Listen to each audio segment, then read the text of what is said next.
I joined SAP in 2006 in Malaysia, and I joined with the business transformation team. I've been with them since. I've been in Singapore since 2010. It's a good 6 years. So one of the things that I focus on now is digital transformation. So my focus is as a thought leader in digital. I basically help develop our approaches and methods towards that and then deliver that at customers. Currently, I'm in a project in Thailand where I'm the transformation advisor for one of our premier customers.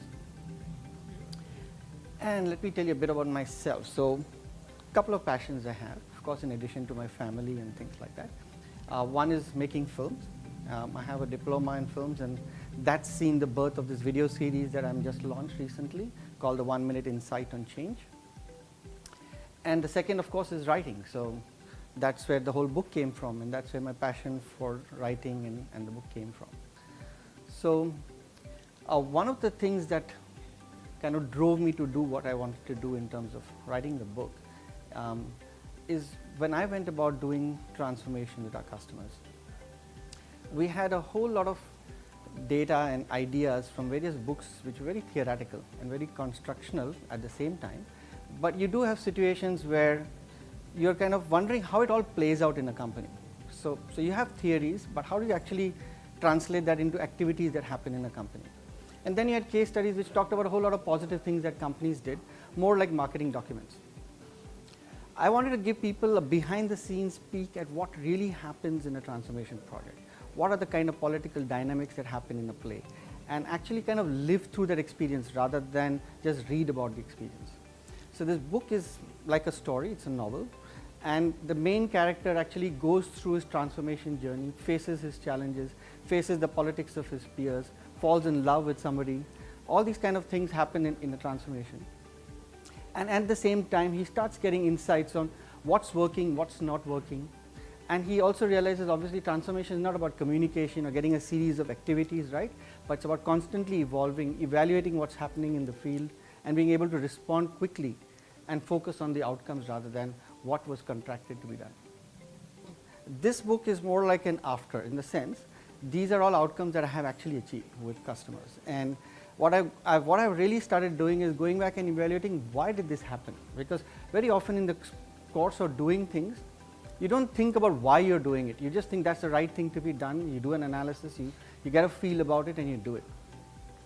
So when I looked back and I said, what were the compelling factors that made me do what happened? And that's where the real learnings came from, at least from my point of view.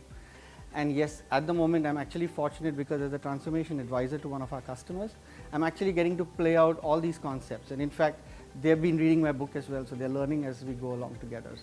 So that's a good thing. It's a simple story, but with deep insights. It's a book that you can read again and again, and it's a book that's practical, away from theories and jargons. A couple of things.